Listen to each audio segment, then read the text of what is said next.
सर्वेभ्यः नमो नमः। अहम मोनिका तालियान। आज के वीडियो में हम अपने शब्द रूपों में ईकारांत स्त्रीलिंग वाले शब्द रूप करेंगे। आपको अपने सभी शब्द रूप याद करने हैं।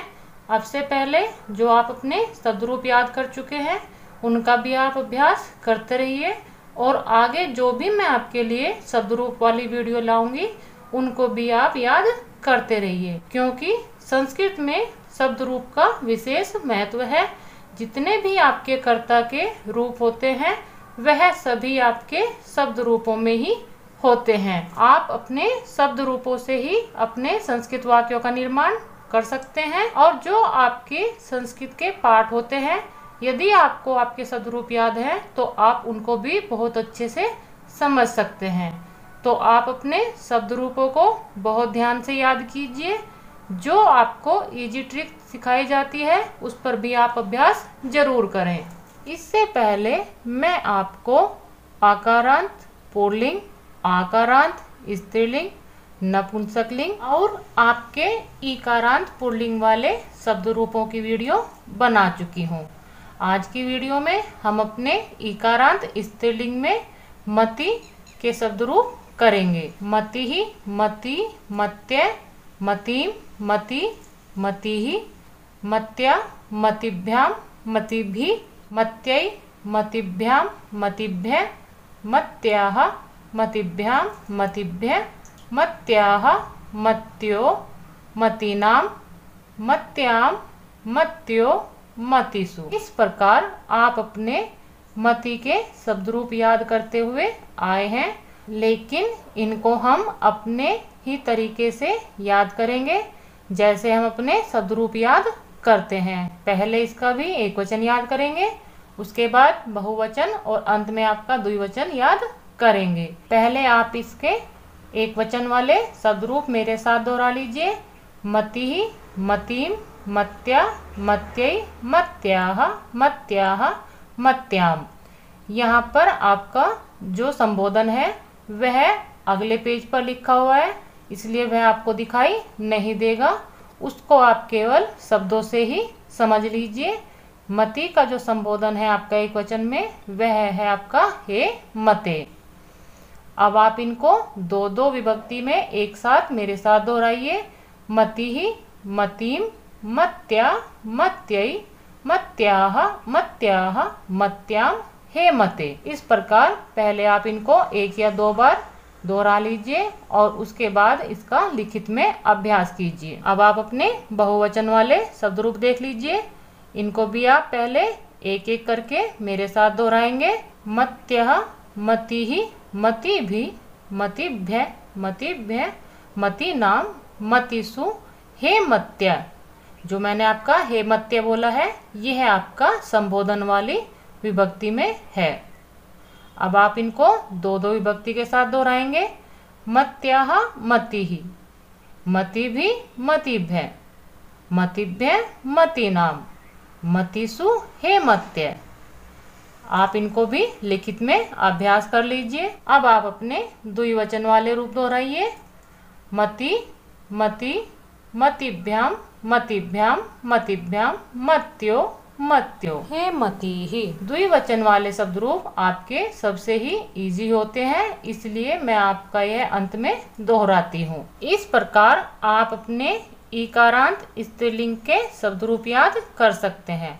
ईकारांत स्त्रीलिंग में आपके कीर्ति, शक्ति, रुचि, सुरुचि, प्रगति, गति आदि जो आपके ई से अंत होने वाले स्त्रीलिंग वाले शब्द हैं उनके शब्द रूप आपके मति के समान ही चलते हैं।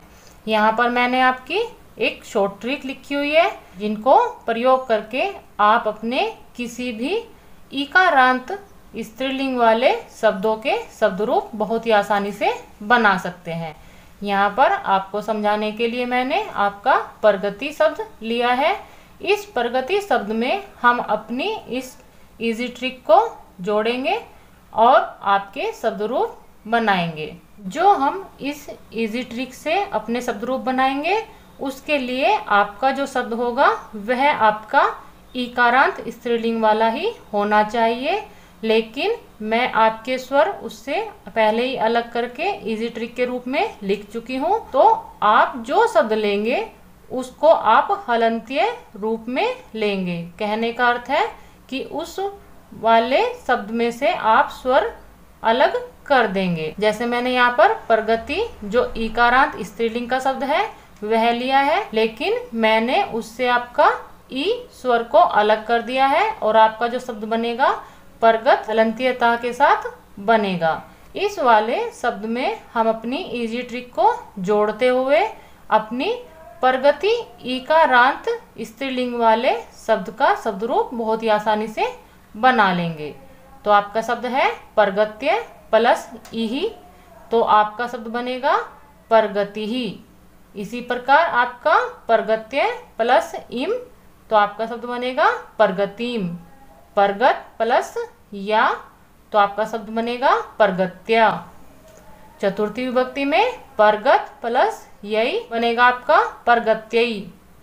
परगत प्लस याह, तो आपका शब्द बनेगा परगत्याह। षष्ठी विभक्ति में भी आपका याह ही आपकी इजी ट्रिक है, तो आप अपनी परगत शब्द में याह ट्रिक को जोड़ेंगे तो आपका शब्द बनेगा परगत्याह। आपकी स्त्रीलिंग वाले शब्द रूपों में पंचमी और षष्ठी विभक्ति की एक वचन वाले शब्द रूप एक समान ही होते हैं। सप्तमी विभक्ति में आपका याम जो आपकी इजी ट्रिक है वह आप अपनी परगत शब्द में जोड़ेंगे, आपका शब्द बनेगा परगत्याम।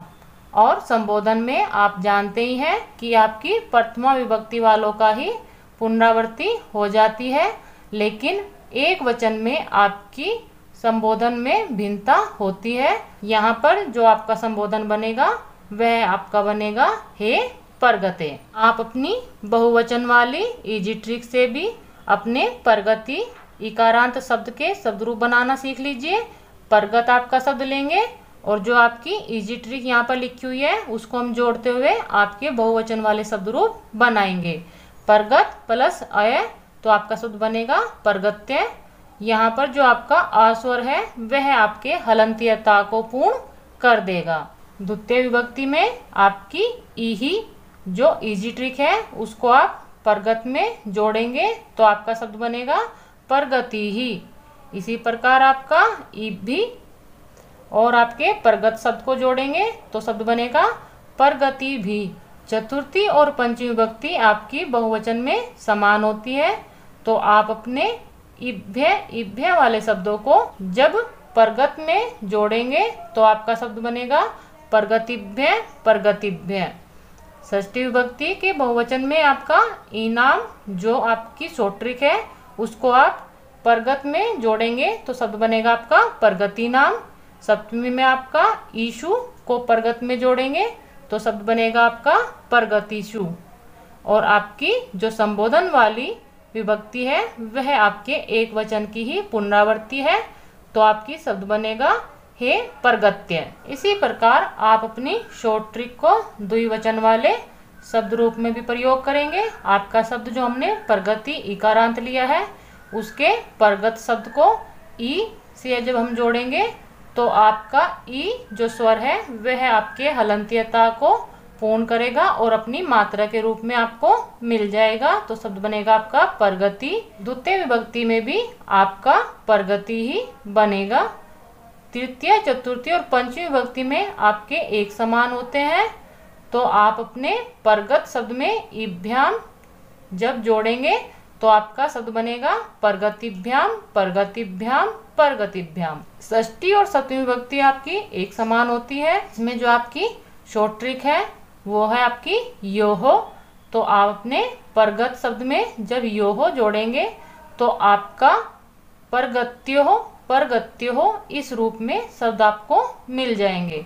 संबोधन में आपका जैसे मैंने बताया है कि आपके प्रथमा विभक्ति का ही पुनरावृत्ति होती है, लेकिन आपके ईकारांत स्त्रीलिंग में आपकी प्रथमा विभक्ति में यहाँ पर आपके विसर्ग नहीं है, लेकिन संबोधन में आपके हे परगति ही विसर्ग के साथ आपका शब्द आएगा। तो आप अपने इस प्रकार ईकारांत स्त्रीलिंग के शब्द रूप बना सकते हैं। इन वाले शब्द रूप का आप लिखित में अभ्यास कीजिए।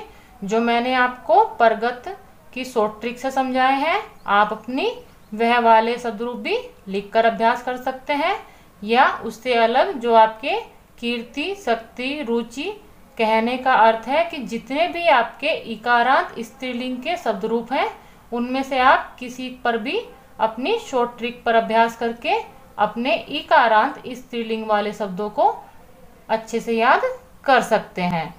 आप जितना लिखित में अभ्यास करेंगे, संस्कृत विषय में आप उतना ही अच्छा कर पाएंगे। मिलते हैं आपकी अगले वीडियो में, जो आपकी इकारांत नपुंसक लिंग की होगी। सर्वेभ्यः नमो नमः।